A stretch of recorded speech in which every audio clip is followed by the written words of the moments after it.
नमस्कार विद्यार्थी मित्रांनो आणि शिक्षक बंधू भगिनींनो. कालच्या व्हिडिओमध्ये आपण शब्दांच्या जाती या टॉपिकला सुरुवात केली होती. त्यामध्ये आपण शब्दांच्या जाती बघितल्या होत्या. शब्दांच्या 8 जाती म्हणजेच प्रकार म्हणजेच कार्य हे आपण कालच्या व्हिडिओमध्ये बघितलेलं आहे. आजच्या व्हिडिओमध्ये आपण शब्दांच्या मूळ रूपात बदल कसा होतो, कोणत्या कारणामुळे बदल होतो आणि कोणत्या कारणामुळे बदल होत नाही ह्या गोष्टी बघणार आहोत. 1 मार्कासाठी टॉपिक येतो. याच्यावरती 2021 मध्ये क्वेश्चन विचारला होता. तो क्वेश्चन कोणता आहे तो पण आपण बघूया. तर सुरू करूया आजच्या व्हिडिओला. आजच्या व्हिडिओचं टायटल आहे शब्दाच्या रूपात बदल. वाक्य हे अनेक शब्दांनी बनलेले असते. वाक्य काय आहे? अनेक शब्दांनी बनलेले असते. म्हणजे एका वाक्यामध्ये अनेक शब्द असतात. वाक्यात येणारे हे शब्द त्यांच्या मूळ स्वरूपात जसेच्या तसे ठेवले जात नाही. वाक्यामध्ये काय असतात? अनेक शब्द असतात. मग अनेक शब्द हे त्यांच्या मूळ स्वरूपात असतात किंवा त्याच्यामध्ये बदल केलेला असतो. आता बदल कसा होतो ते आता आपण खाली बघूया. वाक्य होण्यासाठी आपण त्यांच्या रूपात कधी बदल करतो, कधी कधी बदल करतो. वाक्य होण्यासाठी आपण त्यांच्या रूपात कधी कधी बदल करतो. शब्दाच्या मूळ रूपामध्ये वाक्य बनवण्यासाठी आपल्याला बदल करावा लागतो. असा बदल सर्वच शब्दांच्या रूपात होत नाही. मग वाक्यातील शब्द आहेत त्यांच्या प्रत्येक शब्दाच्या रूपातच बदल होतो का? तर नाही. शब्दांच्या प्रत्येक रूपामध्ये बदल होत नाही. तर काही शब्दांच्या रूपामध्ये बदल होतो आणि काही शब्द मुळीच बदलत नाहीत. शब्दांच्या रूपात बदल केव्हा होतो? प्रश्न येऊ शकतो. शब्दाच्या रूपात बदल केव्हा होतो? तर बदल केव्हा होतो? शब्दाचे लिंग बदलले, वचन बदलले किंवा विभक्तीचे प्रत्यय बदलले किंवा विभक्तीचे प्रत्यय लागतात तेव्हा बदल होतो. शब्दाच्या रूपात बदल केव्हा होतो? शब्दाचे लिंग, वचन किंवा विभक्तीचे प्रत्यय लागतात तेव्हा शब्दाच्या मूळ रूपामध्ये बदल होतो. आता शब्दाचं मूळ रूप आणि शब्दाचं बदललेलं रूप म्हणजे नेमकं काय आहे ते आता आपण बघूया. सुरुवातीला आता हे उदाहरण आहे. उदाहरण काय आहे? तेथे मूल खेळत आहे. या वाक्यामध्ये काय आहे? तर मूल हा जो शब्द आहे हा त्याच्या मूळ रूपात आहे. मूल हा जो शब्द आहे हा त्याच्या मूळ रूपामध्ये आहे. आता मूळ रूपाच्या शब्दात कसा बदल होतो, शब्दाच्या मूळ रूपात कसा बदल होतो ते बघूया.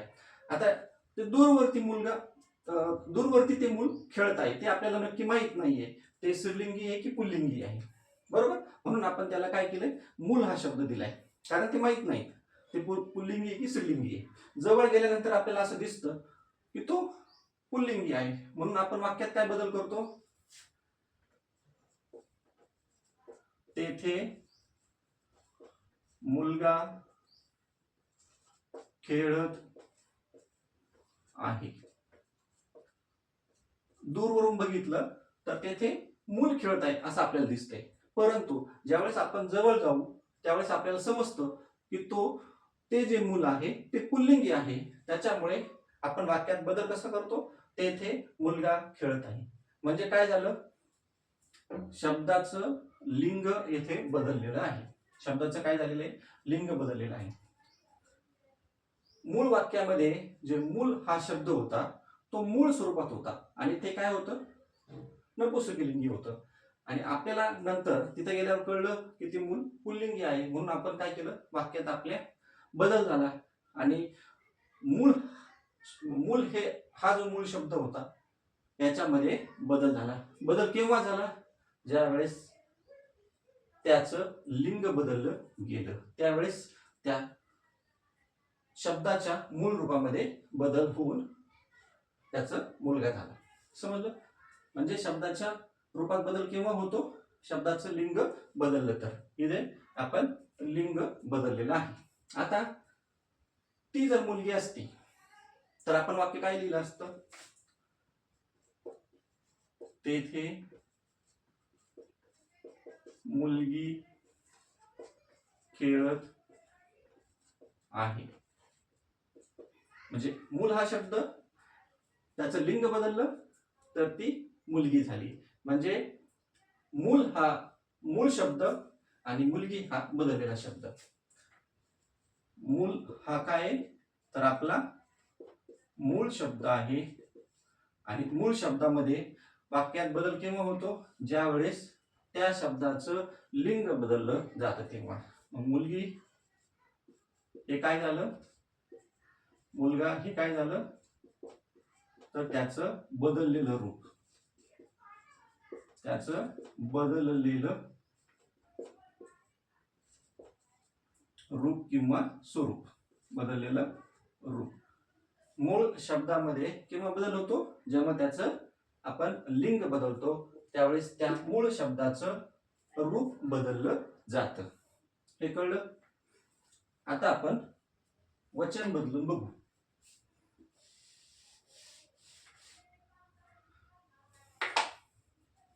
वचन बदललं तर काय होईल, तेथे मुलगे खेळत आहेत. तेथे काय मुलगे खेळत आहेत.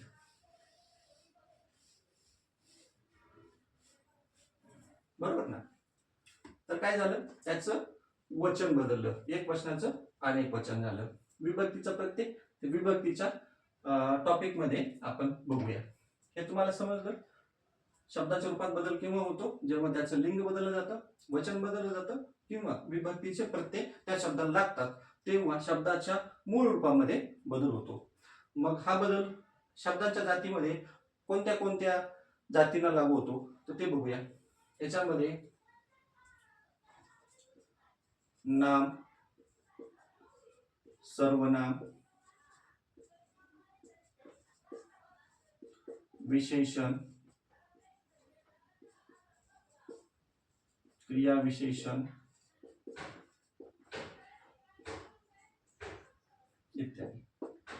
म्हणजे हे सुरुवातीचे जे 4 शब्दांच्या जाती आहेत यांच्यामध्ये जर बदल झाला, यांच्यामध्ये यांच्या शब्दात जो बदल होतो तेव्हा तिथे काय होतं यांच्यामध्ये बदल होतो. नाम, नाम काय येते तर मूल, मूल हे काय आहे तर नाम आहे.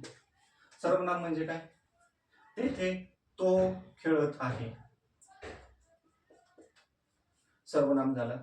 विशेषण आणि क्रियाविशेषण याच्यामध्ये बदल होत जातो. म्हणजे जर शब्दांचे लिंग बदलले तर वाक्यातील कोणकोणत्या घटकांमध्ये बदल होतो तर नामात बदल होतो, सर्वनामात बदल होतो, विशेषण मध्ये बदल होतो आणि क्रियाविशेषण मध्ये बदल होतो. क्रियाविशेषण नाही, क्रियापदामध्ये बदल होतो. क्रियापद याच्यामध्ये बदल होतो. ओके. तर जेव्हा शब्दाचं लिंग बदललं जातं तेव्हा वाक्यातील नामात बदल होतो, सर्वनामात बदल होतो, विशेषण मध्ये बदल होतो आणि क्रियापदामध्ये बदल होतो. याच्यामध्ये बदल होतो म्हणून यांना आपण काय म्हणतो विकारी अव्यय. विकारी यांना आपण काय म्हणतो विकारी म्हणतो.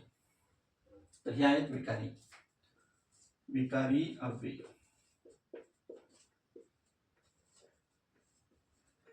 विकारी म्हणजे काय तर लिंग,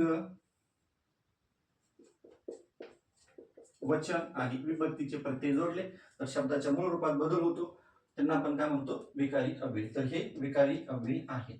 मग अविकारी अव्यय कोणते, समजा असा शब्द आहे त्याच्या लिंगात बदल केला, वचन मध्ये बदललं आणि विभक्तीमध्ये सुद्धा बदल झाला तर त्यांच्यामध्ये अजिबात बदल होत नाही, असे कोणते आहेत तर असे आहेत क्रिया विशेषण,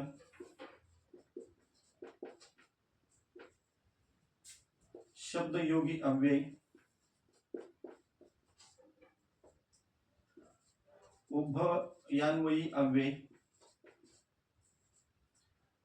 आणि केवल प्रयोगी अव्यय.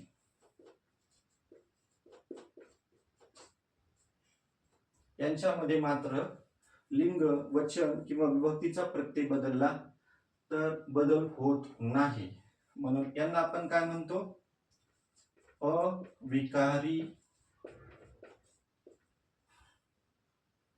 अविकारी म्हणतो. आणि अविकारीलाच आपण दुसरं काय नाव देतो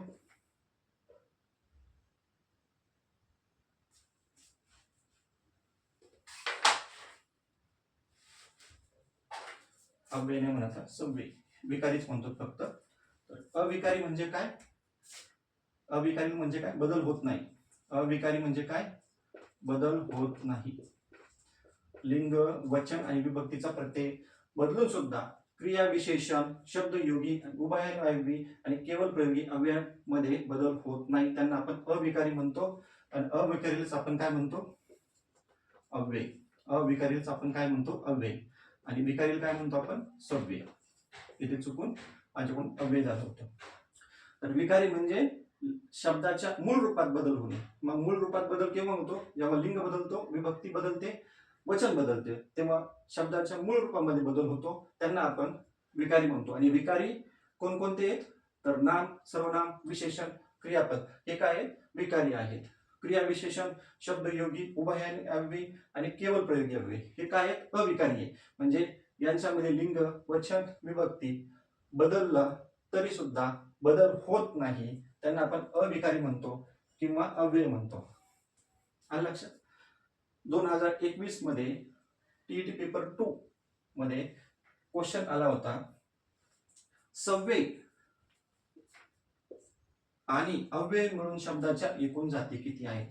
सव्यय आणि अव्यय मिळून शब्दाच्या एकूण किती जाती आहेत? तर किती आहेत? सव्यय आहेत 4 आणि अव्यय आहे 4. सव्यय आणि अव्यय मिळून शब्दाच्या एकूण 8 जाती आहेत. याच्यावरती फक्त आतापर्यंत एवढा एकच प्रश्न विचारलेला आहे. बाकी सर्व नाम, विशेषण याचे उदाहरणावरती क्वेश्चन विचारलेला आहे. उदाहरणार्थ अबब, अबब आणि तो सुंदर, अबब असे शब्द दिले जातात. अबब आणि तो सुंदर. तर अबब काय येतं? तर केवळ प्रयोगी अव्यय. आणि काय येतं? तर उभयान्वी अव्यय. काय येतं? उभयान्वी अव्यय. तो काय येतं? तर सर्वनाम येतं. आणि सुंदर काय येतं? तर ते विशेषण येतं. असे शब्द दिला तर तुम्हाला त्याची पर्याय जोडी ओळखायची असते. तर अशा पद्धतीचं आहे. तर हे 8 याचे उदाहरणं लक्षात ठेवा आणि त्याच्यावरून ते क्वेश्चन तुम्हाला सॉल्व्ह करता येईल. ओके, धन्यवाद.